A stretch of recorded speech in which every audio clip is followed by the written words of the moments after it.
So today I want to welcome three industry professionals to discuss one of the hottest topics we have in our industry in the fuel retailing sector. That is hydrogen fueling. It's been discussed for many years now. Shell had a station already 20 years ago, but now over the last 5 years, the discussion has certainly accelerated, and many professionals and industry players are wondering where it can go, if it can challenge battery-powered vehicles, and what its role will be in the future fuel mix. So with me today to learn more about this, we have Daniel Hofer, the CEO of Migrol AG. Migrol AG is a Swiss company that provides, is involved in the forecourt market, and it combines the supply of motor fuels with convenience stores and car wash facilities. Daniel will tell us in a bit how they are involved in hydrogen. We have Bill Elrick, which is Executive Director of the California Fuel Cell Partnership.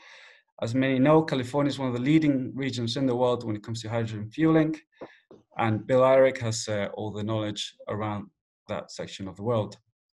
We also have Dave Edwards, Director and Advocate for Hydrogen Energy for Air Liquide. Air Liquide is a global company involved in natural gas and hydrogen that is present in most parts of the supply chain and in infrastructure. So to begin today, I would like to have a little introduction of all of you and to say how your company is involved, or in the case of Bill, the partnership in hydrogen. We can start with Daniel Hofer. Okay, thank you very much. So as you mentioned, we are a Swiss distributor of fossil fuels, being motor fuels and heating oil, with a forecourt network of about 300 stations throughout Switzerland. And obviously, if you look at the transition going on in the energy markets and also in the mobility market, then we see electric vehicles coming along the lines, be they powered by batteries or by fuel cells and themselves powered by hydrogen. So we realized that hydrogen as a business model is much closer to what we do with our forecourt business than what would be with providing energy for battery-powered electric vehicles. So we got involved in that project in Switzerland, which involves not only Migrol, but quite some of our direct competitors, but also forwarders and retailers. And we formed an association with the purpose of creating a new market for hydrogen mobility in Switzerland. So the forecourt companies in that project, they provide HRS, hydrogen retail stations. The forwarders will be those using trucks powered by fuel cells. And the retailers, they are basically the customers of the forwarders, telling them we want a clean supply chain for our retail outlets. So you better take clean trucks to deliver our goods. So this is how the systems works. We ourselves belong to a retail group. So we have both sides within that project, meaning those using the trucks and those providing the hydrogen through the network. Mm-hmm. That's very interesting, Daniel, because with hydrogen, we're seeing a lot of these kind of collaborations, associations, and group of various companies getting together to be able to push this forward. Bill, do you want to have a little introduction about California and the work you do there? Sure. My name's Bill Elrick. As you mentioned, I'm the director of the Fuel Cell Partnership here. We're a public-private collaborative, so we bring government and industry together to bring this technology to market. We've been doing it for 20 years now, from the early R&D stages to demonstrations to the very first products.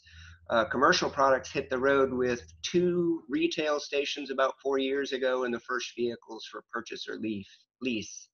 Our work here at the partnership is really to identify whatever challenges come in front of creating that market. They could be technical, they could be education and outreach, they might be talking about the right policies and investment opportunities.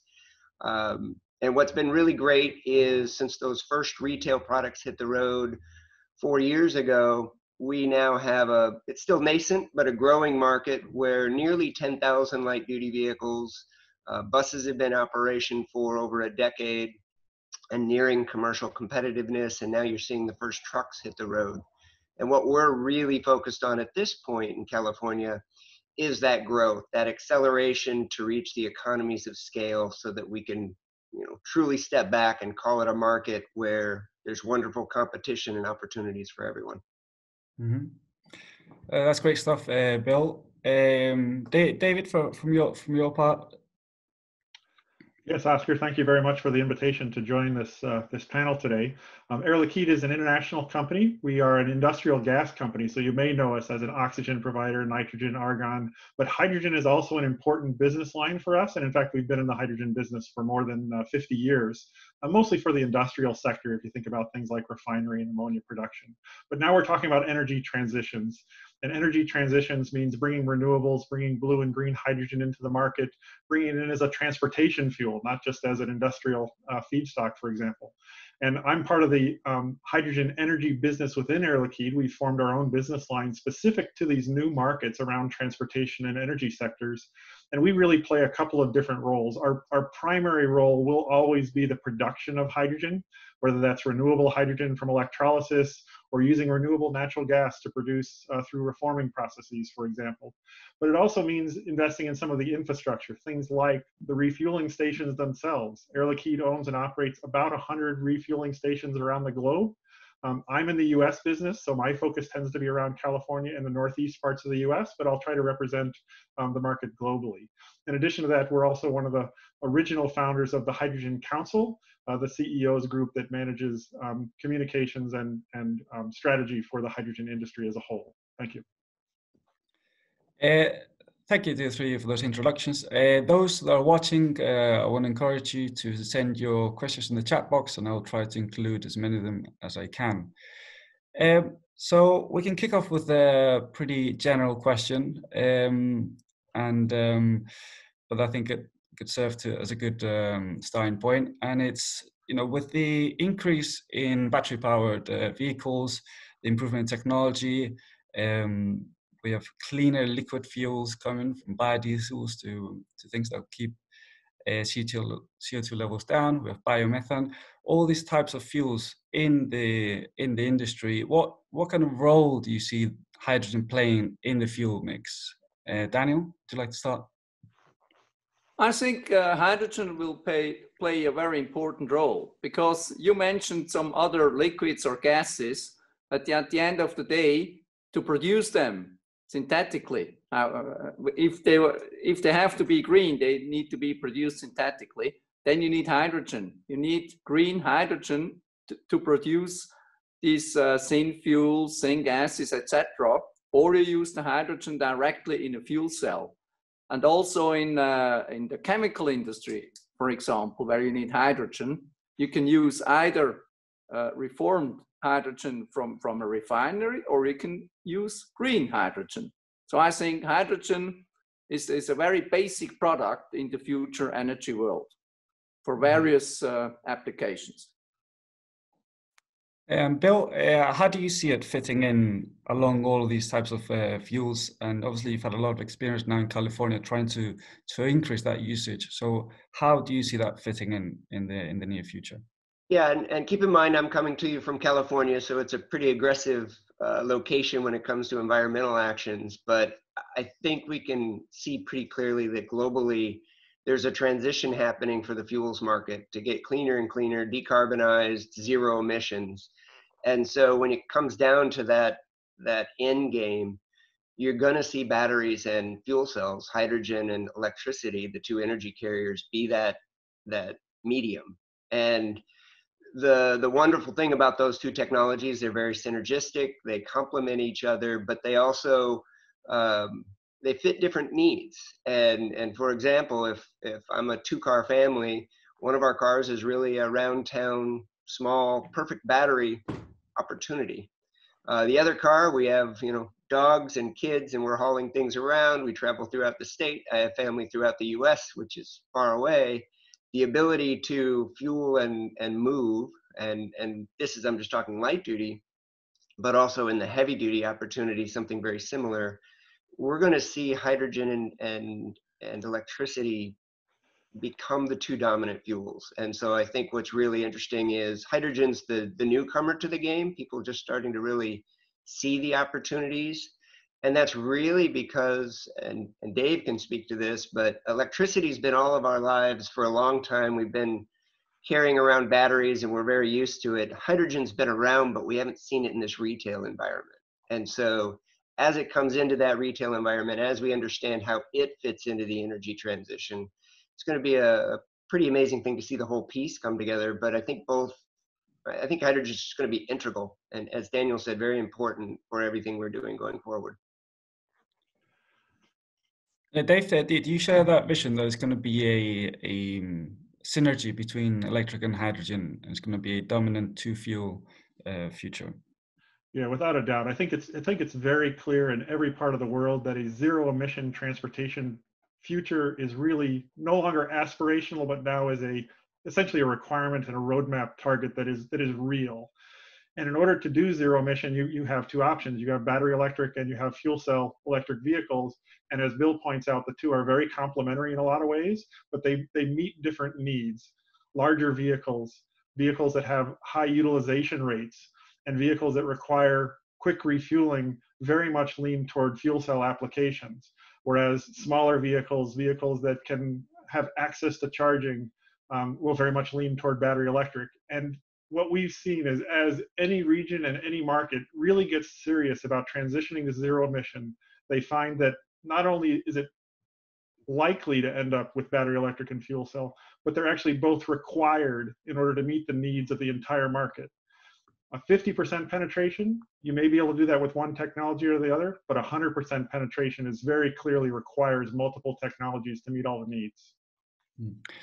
Yeah, it's interesting. This debate around battery power and hydrogen, there seems to be this kind of like agreement almost that the light duty vehicles for cities are probably more suited to lithium battery, while long range maybe more hydrogen. Recently, last week at the European Hydrogen Week, we saw that 62 members announced a plan to put 100,000 hydrogen powered trucks on the European roads by 2030 and develop 1,500 hydrogen stations. Daniel here with us is quite closely connected to Hyundai presenting its new hydrogen trucks and its first batch in Europe. So Daniel, would you agree with that assessment, and do you see hydrogen playing a huge role in the heavy duty vehicle sector? Yes, that's correct. I mean, we base our plans of building a hydrogen gas station network now on these trucks to be delivered to Switzerland by Hyundai and hopefully by other manufacturers soon as well. The first 10 trucks basically that they have arrived. They are here on the road every day. It's up and running, and we expect some more to come. So that's the real thing. And the advantage of the truck or the commercial business is they need more volumes. So you can amortize your station much earlier if you have a certain number of trucks coming regularly. And then, of course, we would like to see more cars, private cars coming as our customers. And maybe in 10 years' time, you mentioned 2030, we will see much more private vehicles on our stations refueling hydrogen than trucks. Hopefully that's the thing. But it's true, for heavy duty, fuel cell has a great advantage because for the same autonomy, you are not losing the ability to carry weight. If you need a battery powered truck for the same autonomy, the battery is so heavy that you're losing freight weight. So that's not a business model for a forwarder. So and then the same is true for instance trains. There are even trains in Europe now powered by fuel cells. when they don't have the electric lines on top. So they use fuel cell trains. It's also heavy duty, or maybe ships later in the future. Yeah, I think especially heavy duty vehicles that have to climb the mountains of Switzerland also especially makes sense for hydrogen. Yeah, absolutely. Yeah.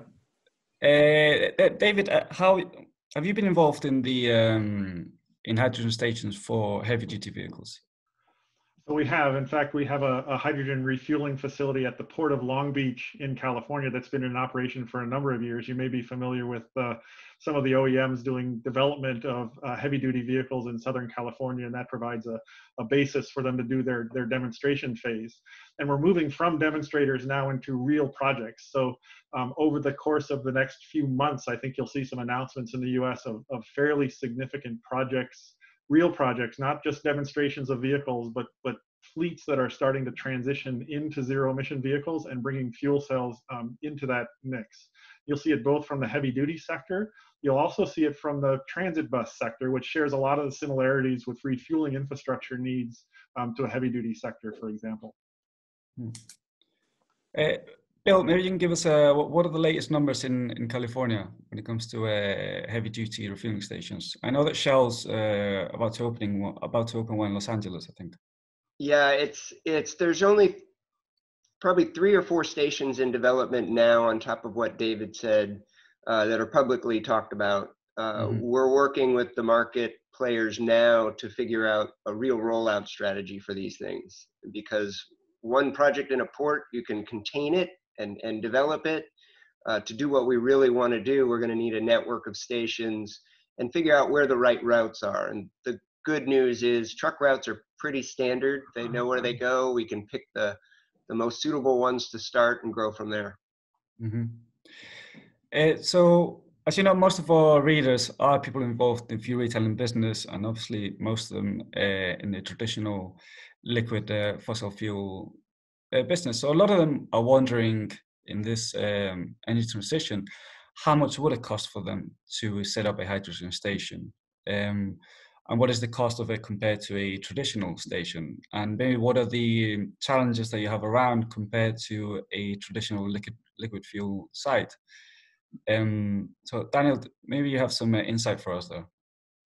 Yeah, I mean, I think this is something which you cannot say in a general global way, because you always have these local laws concerning construction permits, safety rules, etc. So one of the key concerns here is safety, because the people who are authorizing us to build a station, they are not familiar with hydrogen. They don't know how hydrogen can be treated, how it can be distributed, how safe it is. So there are many concerns, and it consumes a lot of time to convince them and to create plans how to build a hydrogen station in a safe way. So they are convinced and give us the permit. That's one of the big worries. The other one is there are not so many suppliers of hydrogen distribution equipment. So basically, at the moment in Switzerland, we have a great need because everybody wants to build these stations, but we have more or less one supplier. And that's not the biggest company in the world. So they have restrictions as far as capacity is concerned. So these are important facts. Cost-wise, it's very difficult to compare, because in the beginning we don't have the same volumes to be distributed, so it makes it comparatively very expensive. But overall, the sum amount to pay for it is about similar to a traditional petrol station. Bill, when you speak to people in California and retailers that are thinking about setting up a hydrogen station, are they normally people that already have an existing site, or people that would think about making an exclusive station for hydrogen? Well, I think when we hear from the retailer side of it, it's those seeing what's happening where the state's driving towards this ZEV future. And so it's not one where I'd recommend It's easy enough to go out, and the costs or the complexities right now, go out and do it yourself. So I think in the typical standard case, if somebody's interested, and they are usually existing fuel retailers, it's directing them to folks like Dave and Air Liquide or other station and equipment developers that have the expertise and are building that out and partnering. We're just not quite in the state where I think somebody goes off, you can't go off and get one off the shelf the same way you do for gasoline or diesel. We're getting more and more interest, though, because I think this is where hydrogen in particular of the two fuels is very interesting for the fuel retailers, because we know batteries take time to charge, and that business model is entirely different. It will need to figure out where and how the best place to charge. Is that at home? Is that at the office? Do you stop in for a fast fill or a fast charge every now and then? Where the whole system for hydrogen, essentially from production and distribution to end use, even to the customers, pretty similar business model. And so, Dave and his group and others bring, hydrogen to the station and have the deliveries, and the users go in and fuel in a few minutes and take off. So it's something that maybe one of the advantages we have is the business model is very similar for everyone involved. And so the habits don't have to change. We're basically replacing one fuel with another. Yeah, that's a great argument you make, Bill, and definitely have heard that sentiment in the fuel retailing industry in conversations. Dave, maybe you can give us some more insight into this. Yeah, let me give a couple of perspectives. From a customer perspective, refueling a hydrogen fuel cell vehicle is very, very similar to refueling a gasoline or diesel vehicle. You pull up to an existing fueling station, you put a nozzle in, you put your credit card in, you fuel for a few minutes, you drive off with 400 or 500 miles of range. It's very similar to a gasoline experience from the customer's perspective. From the station operator's perspective, it's a little bit different, because what we are doing is actually renting the space from existing operators and then putting the pump in, and we own and operate then that facility, the pump at that location, for example. That's not necessarily how it will continue to work in the future. You can imagine today we're putting in 1 or 2 pumps. The next generation will be replacing entire islands at a gasoline station, for example. And in the future, we certainly could envision an entirely hydrogen dedicated fueling facility, although we haven't quite got to that point in California yet, for example. But from that station operator's perspective, they are renting a space in the same way that they could be renting that same space to somebody else to sell coffee or to have a car wash or something along those lines. From our perspective, we own and operate that station independent of the gasoline station that's sitting there. And we're essentially renting the square footage from them. We also handle all of the day-to-day maintenance, all of the need for permitting, all the needs for evaluations by the local authorities, for example, is all handled by us as the operator. Yeah. Without giving us too much information, obviously, Dave, but you probably have quite a good sense of what the mood is in the market, because obviously people come to you guys when they're thinking about getting involved in this, be it a major retailer or maybe medium. So how do you see the mood right now when it comes to hydrogen fueling? So from the customer perspective, they love the vehicles. They love the fact that it doesn't change their day-to-day behaviors. It allows them to drive the vehicles just like they had been driving for years. And the potential for larger vehicles in the future means that they won't have to make some of the compromises they might have to with battery electric. Their frustration comes with fueling. There simply are not enough refueling locations, even in a state like California, which is on a pathway to have about 100 stations by about 6 months from now, 200 stations by 2025, and 1,000 stations by 2035. That still pales in comparison to the 8,000 gasoline stations that are on the ground today. So there is a concern about the fueling locations in the number of places. That is the number one concern. In addition to the fact that they can't leave the state because there isn't a network established throughout the country yet, for example. So from that perspective, it is the convenience or the lack of locations for refueling, not the technology itself, not the performance, not the look, feel, and function of the vehicles from a consumer's perspective. Yeah. Yeah, that's a very interesting point. And I think actually in your two regions, Daniel being Switzerland and probably quite connected to Germany by colleagues and friends, it seems like there's like two different issues. Obviously, Germany has H2 mobility, which I think is also present in Switzerland, where they're developing quite a large network of hydrogen stations. I believe there's 87 now that are active, and soon there'll be 100. But they have very few cars on the road. Well, when I spoke to the guys last week, I was like, what would you like from Japan or California? They said the cars. We want more cars here. Mm. So it's obviously a huge challenge. How do we put more cars on the roads? And do you think car manufacturers like a Toyota or Hyundai should get more involved, as maybe like Tesla did, where it kind of would sell the cars but also set up their stations, kind of thing? Well, I'll jump in if I can. The automotive side have been very upfront in helping lead this situation, at least here in California and the US. Toyota partnered both in the East Coast and here in California with stations. Honda has done the same. Many automakers have done that because we need to get the stations out ahead. As Dave said, the infrastructure is our constraint right now. Not having enough stations really keeps the vehicle rollout from being as large as it can. And we're pretty lucky, or actually it was a lot of work. I shouldn't say it was luck, but timing is such that the state just announced some co-funding of over 100 more stations to come online in California. And that'll help us get that network out ahead of the vehicles so we can start really ramping up not just the vehicle rollout, but the production lines, which was brought up earlier. To make the commitment to build tens of thousands of vehicles, you need somewhere to put them. And I think the one big difference when I look at the California experience versus Europe or Asia or anywhere else, we went after the retailers. We went after the consumers. Everywhere else is going after fleet, and it's something you can pencil out, but in the end, a fleet operator is going to come down to spending their money to expand a fleet that has limitations.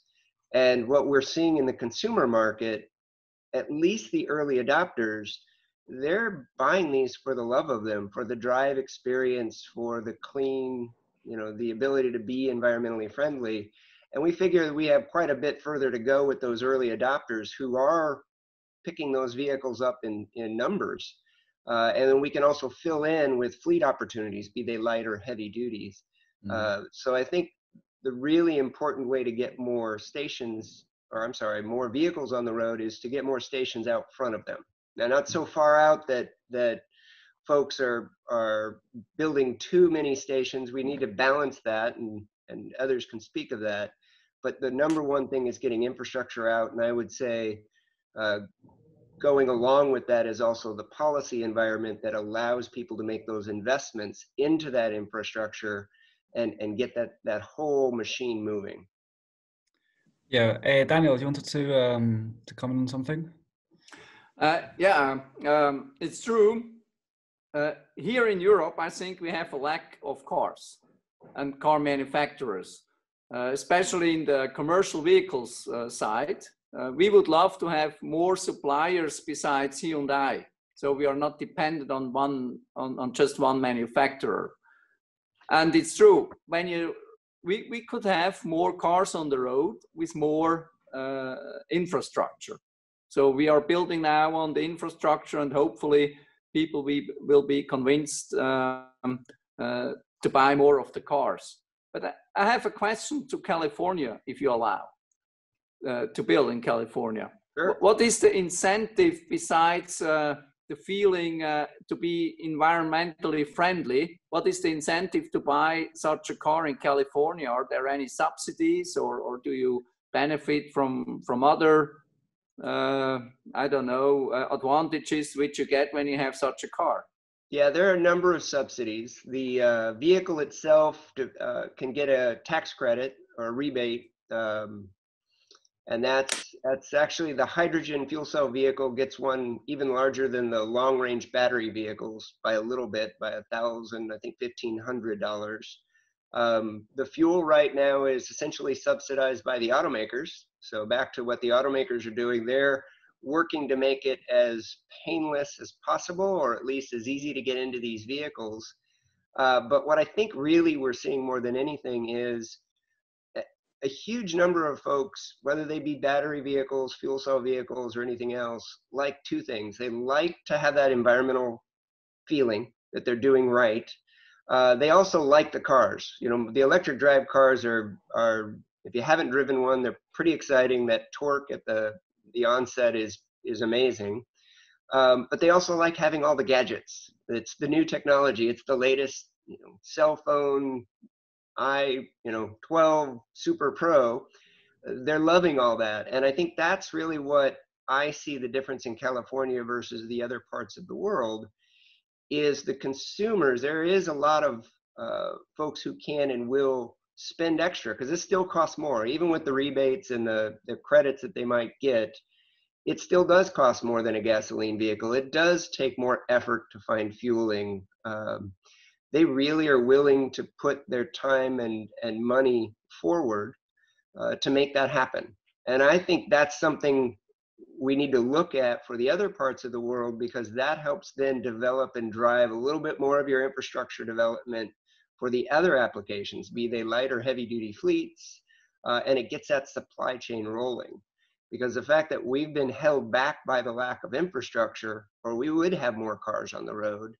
Whereas I look around the world, plenty of infrastructure, but going after the different consumer or the different user changes everything. Dave, from your perspective, because somebody asking for more explanation of what is the kind of the public investment and support for hydrogen refueling stations in California. But Dave, you probably have experience also in other parts. So where do you see kind of like states or regional governments supporting in the best way hydrogen refueling? Yep. So I think the first thing is to acknowledge that any kind of energy transformation, transportation, fuel, power production, any other, is going to require investment from society in order to make that transition. And that means it's going to require some kind of subsidization from government, both at a local, state, federal, global levels of investment are going to be required. But how that's done can be really critical to establishing the outcome which we want, which is a self-sustaining market that is profitable for the fuel seller, profitable for the vehicle seller, but also meets the needs of society from an environmental perspective and meets all the needs of the consumers who are required to adopt the vehicles, essentially. And so think about a portfolio in three ways. One, how do you encourage people to adopt the vehicles? I think Bill did a good job of pointing out that by having vehicles that they want to buy, but also giving them a rebate for the early adopters is important.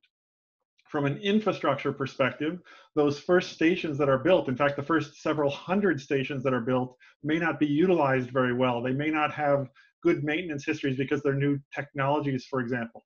Having state funding that de-risks some of that has been instrumental in the state of California, for example, in enabling us to build these stations and sharing the risk across groups, for example.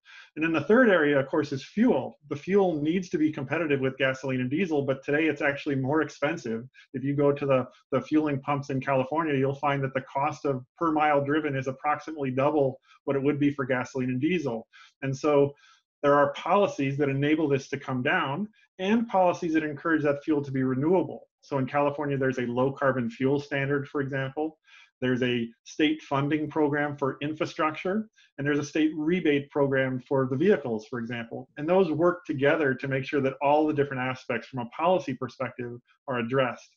But they also have the outcome that there will be a successful market in the end, that they're not just going to continue to invest at these same levels forever, but rather what they're doing is establishing a market that can then be self-sustaining in a matter of years from now, not decades and longer from that perspective. So that kind of foresight, that kind of policy portfolio, critical to these early stages of adoption.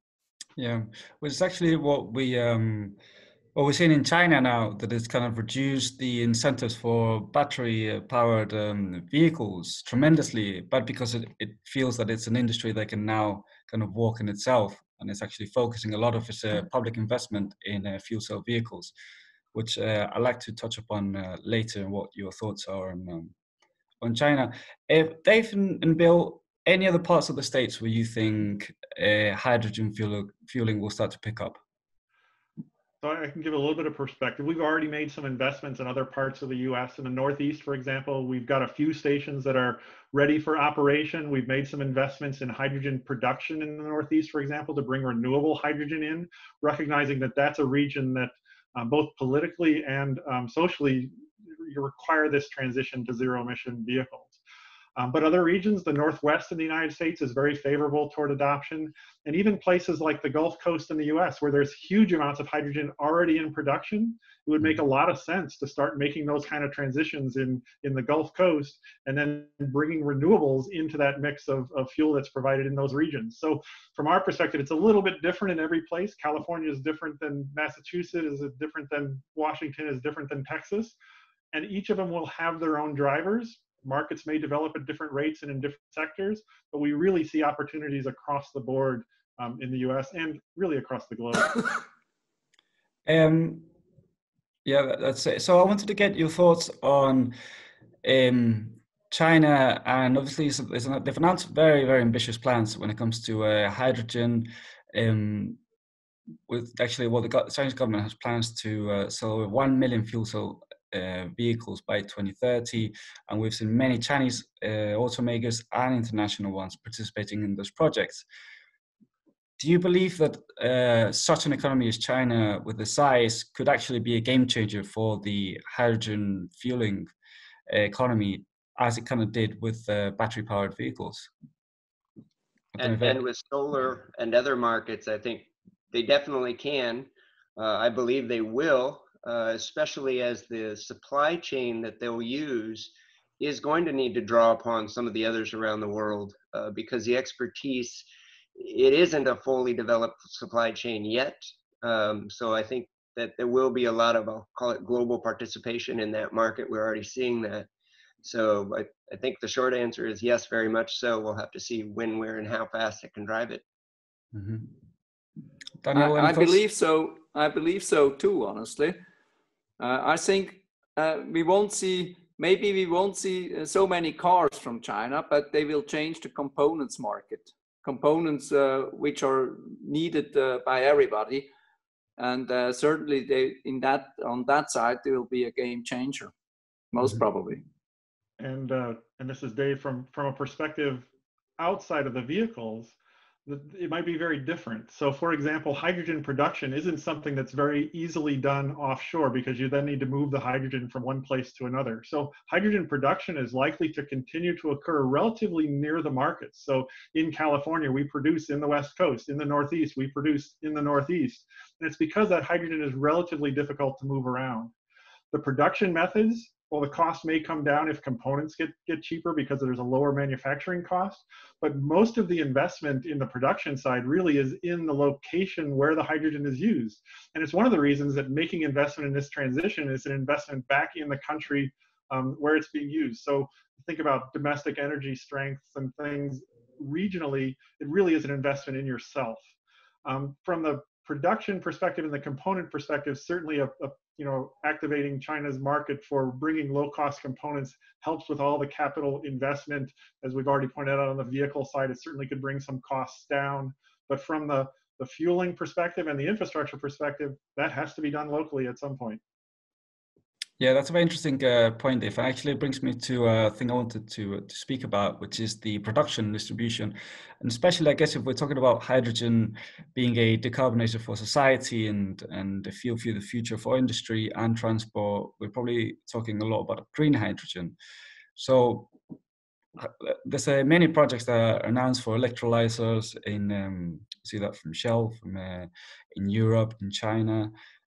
So how's that challenge, and how important do you think it is for governments and companies such as Air Liquide and other big energy companies to deal with this together in order to produce green hydrogen and distribute that in an efficient manner?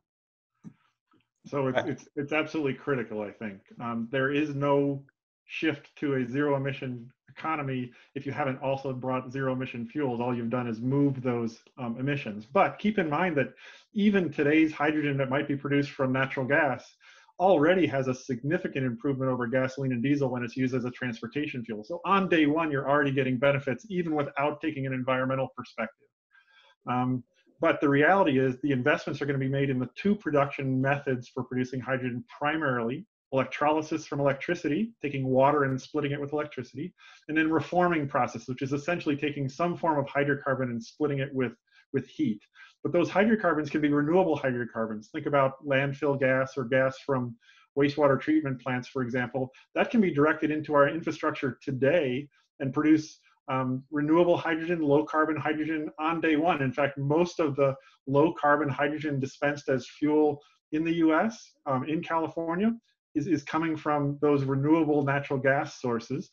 The future very much is going to be around renewable electricity driving electrolyzers. But that's a market that is still growing. We're not doing it at the gigawatt scale yet. We're still doing it at the megawatt scale. And gigawatt scales of investment are what will be required. And it opens up a whole nother door of opportunity for hydrogen as it ties into the electric grid and can be used for things like storage and seasonal power and things along those lines. And it opens up the idea of hydrogen as a flexible energy carrier, not just a transportation fuel. And so don't just think about it being in the pump at the local gasoline station, but also think about it as a replacement or a complement to the electric grid and to the natural gas grids that are already out there. So the big picture of hydrogen is much bigger than what we're talking about with refueling vehicles, for example, but it's very much in the future and in the development stages today. Yeah. Daniel, from your maybe more European perspective, what have you seen in projects that you've heard about and that you see? I think I only can agree with what Dave said. It's very crucial that the hydrogen which is used in that new form is green hydrogen produced by electricity, which itself is produced in a carbon neutral way. Otherwise, the whole setup doesn't make sense at all. And it's very important. Also, if you look at the electricity production side, with all these renewables being solar panels or wind turbines, which are built on the coastlines in Europe, this energy is not produced when it is used. It's produced when the weather conditions are right for that production. And so hydrogen is a very good depot for that energy, and then you can use it whenever the market needs are there. So there are so many aspects in this hydrogen economy. This is why I believe it's a very crucial thing for the future. Mm-hmm. Not only for mobility, for the whole energy setup of our civilization here. Yeah, that's a great point, Daniel. So do you all see a switch in terms of governments and in our case the European Union in terms of support towards a hydrogen economy? We can clearly see in Europe with some of the latest developments. Do you think it's not enough? Should we be doing more? Or what's kind of your perspective there? I mean, I can talk about Switzerland, and we are not part of the European Union. Oh, yeah, you're right, sorry. Don't forget that. So in Switzerland, we tried, this is why we founded this association for the creation of a hydrogen mobility market. This is a private initiative. We don't get any government subsidies for that. We have a tax break on part of the trucks, that's true, but that's all. We are not getting direct funds from the government. That's different in Europe. They announce big plans to put money into that new infrastructure, and they do it in a different way. But I think it's necessary as long as there is no agreed upon carbon price in the world. You know, you pay for every ton of CO2 which you emit. As long as there is no such thing, you need subsidies, or you put on a carbon price, which would then have to be agreed by all the nations. But I don't see any chance for this to happen in the near future. So some sort of government support is necessary. Yeah. So we have a question from one of our one of the people watching, and maybe Bill, you can go into this. And it's how long do you estimate that it will take for hydrogen to be a competitive fuel compared to, let's say, the more traditional liquid fossil fuels that you have in the market? And what are the main barriers still to reach that? So that's, on one hand, I'm going to say I wish I could answer that succinctly and properly and correctly ahead of time, but I can't. However, we did quite a bit of work a couple years ago putting forth and answering a similar question, which is, when's this tipping point to a sustainable market in California, just in the transportation side of it? When can we get to the point where the fuel is competitively priced, the vehicles can do everything traditional vehicles can at the same price or better, you know, and it's easy enough for the infrastructure folks to come in and build a station at their, you know, without a bunch of incentives. And government gets their goal, which hopefully is all of our goal, but a strong economic market with great environmental outcomes. And we called it the fuel cell revolution. And what it was is we saw that by 2030, if you had the right policies in place that really encouraged and de-risked those early market movers to bring in their investments and ramp up and scale up the market, we could end up in California with about 1,000 stations that could then support over 1 million vehicles or up to 1 million vehicles. That, and it was government, it was industry, it was research institutes all looking at these numbers and how it fed out.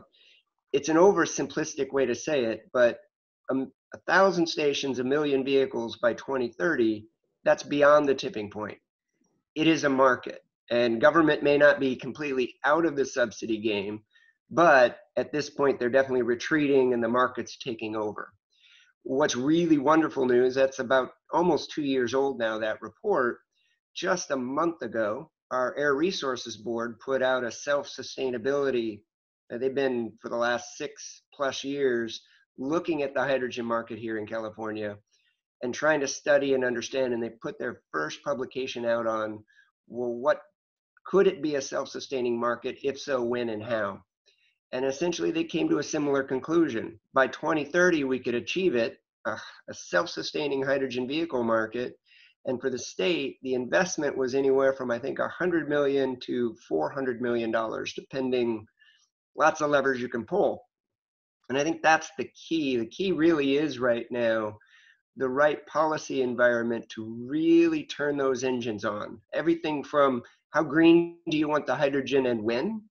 How quick do you want to build the light duty, the heavy duty market? How does it connect with the grid? There's a lot of potential and opportunities. You could call them challenges, but really I think more opportunities than anything. That's why globally hydrogen is getting so much attention.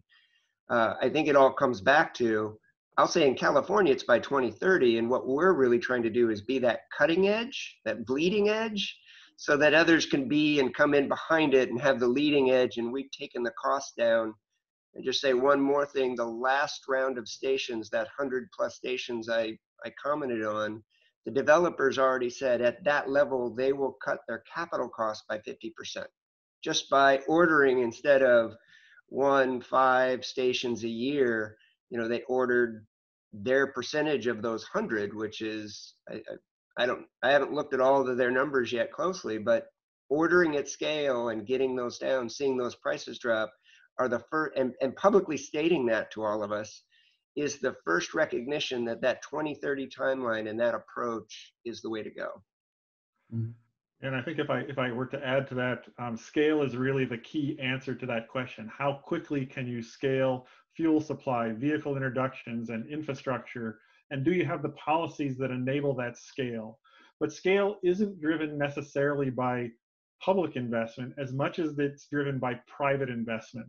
As Bill points out, on the stations that are already being put in California, the private investment outpaces the public investment, in some cases by more than 10-to-1, for example. And it's those kind of numbers that allow you to transition to a market that can grow on its own through the private investment. We can't go from megawatts to gigawatts to terawatts of energy transformation without it being backed by the billions of dollars of investment. Just as a reference, for Bill's numbers of 1 million vehicles on the roads in California, that means 700 tons per day of hydrogen production. That's many billions of dollars of investment in new low carbon production. And that production targeted toward the energy transportation and transportation fuels means that it's going to be competitive or better than existing fuels. We as an industry, we as a society wouldn't do it if it wasn't doable at that level. And I would think that you would all be quite encouraged by the movements of some of the large car manufacturers, especially the Asian ones. Would you, for example, Daniel, would you like to see? I know Mercedes is also involved, but would you like to see more involvement from some of the European and American manufacturers? Manufacturers of what? Sorry. Of vehicle manufacturers. Oh, of course. Not necessarily in the distribution of the hydrogen. I think this is our job to do. Yeah. But what we need is much more cars. And when we have more cars, then they can get cheaper as well. I think it's not just because they are so luxurious that they are more expensive. It's a matter of economies of scale. This is why they are more expensive today.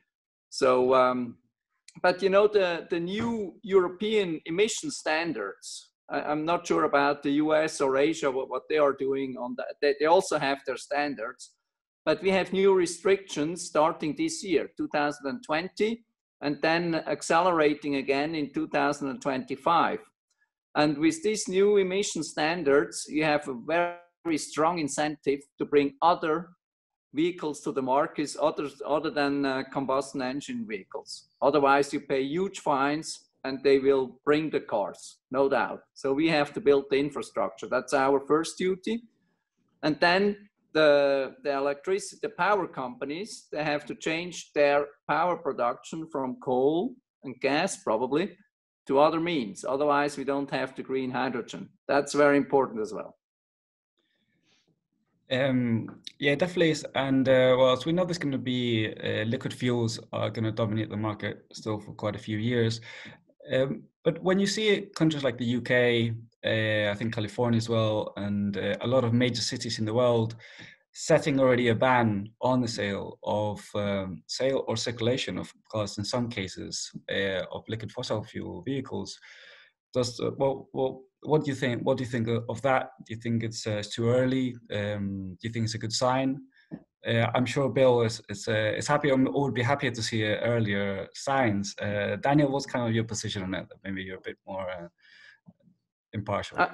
I think, you know, these sort of targets they set, let's say 2035, no combustion engines can be sold anymore in the UK, I think. I mean, you have to see these politicians, they are living today, and most probably they are not in charge anymore when this should be enacted. I mean, it's somehow easy to say. What I think is stronger than that are really these emission standards, because they change the manufacturing of cars and they change the prices of cars relative to each other. So they make electric power cars cheaper compared to combustion engine cars because they have to pay fines for these combustion engine cars. So I think that's the thing which is going to happen, and this will be stronger in the future as well. And then maybe these restrictions of not selling any combustion engine cars in 2035 anymore is not necessary. It won't be necessary because the market already has changed automatically. Mm-hmm. But with such limits, I think this is it's not so honest by these politicians. But the emission standards which are enacted today, they are a reality. Yeah, I can say from California, it's going to be interesting over the next several months. The 2035 new vehicle sales, as mentioned, the state's right now working on the strategies and the policies to get there. And that'll be everything from carrots and sticks, and just now working with some of the different agencies on collaboration within government to do more. So I wouldn't disagree with Daniel at all. but knowing California sets really aggressive goals and does put out a slew of carrots and sticks to get there as far as policy mechanisms, and knowing at least in the last couple of years for the hydrogen market, having really pivoted to realizing they're not going to spend their way out of it with public money. They've really come to the conclusion that it is going to be how do they best create a mechanism or set of mechanisms that enable the industry side to put their money down and deliver. And that recognition, again, to me, is all the difference in the world, because the conversations we're having in California are pointing us towards that sustainability, that opportunity, and I think might accelerate us past what Daniel said, which I think is absolutely, it's the car standards that have always driven this market. The first ZEV standard changed that game, but without an end date. And now, just how many numbers, some sort of random 5 million vehicles by some date, but by to say 100% of new sales, now you really have to figure out the whole, not just vehicle rollout, but infrastructure network from production to dispensing. And so I'm really encouraged and excited to see what happens over the next several months as the state goes into next year, where they have to throw their first strategies out and policy recommendations to be approved. Yeah, Dave, one quick question for you, and maybe you also can give some last thoughts as we're wrapping this up. Do you think California, as well as I guess we all know, the United States of America, it's a very diverse country, and we've seen that very clearly in the last elections. Do you think California will be a driver for at what stage will California start kind of like having an impact on other parts of the country? So I think you can just look at history and show that California policy tends to precede policy at the federal level, depending on the national politics and other things. But we certainly see that, the environmental test bed that is California, those things that work well and those things that can be adopted very easily do go nationally. For example, the zero emission vehicle policy established in California was quickly adopted by, I believe, 13 other states. And then more recently, the truck policy that California put in place for zero emission trucks, a similar adoption in many regions of the US. So a lot of places look to California for direction, but they recognize that their own energy infrastructure is very different. The way they need to make investments, the way their states are operated, the way their legislative programs and budgetary programs work, they need different models in different regions, but you also need at the federal level the leadership to set consistency of policy across long time periods. And so California is always a precursor. It always gives us examples of successes and in some cases failures, but really does set the stage for how to be forward looking in that case. Yeah. One last cheeky question. If a retailer came to you and asked you, shall I install a couple of superchargers at my site, or shall I invest in the hydrogen infrastructure, what would your recommendation be to them, and what would you say? Because this is a question that many retailers that are watching us actually ask themselves. And as we've spoken about the complicated it is, but what would be some words of encouragement that you give? I'll be the dangerous. Oh, go ahead, Daniel. Oh, sorry. I just can tell you out of our own experience, we are doing both. We are opening our first fast charging station this month, December 2020. And we will build about, in our network of 300 forecourts, about 40 of them, fast chargers, because there is a market. I mean, these vehicles are there. We cannot talk that away. Mm-hmm. But it's not the business model which we are looking for, honestly, but we have to provide some service to these customers.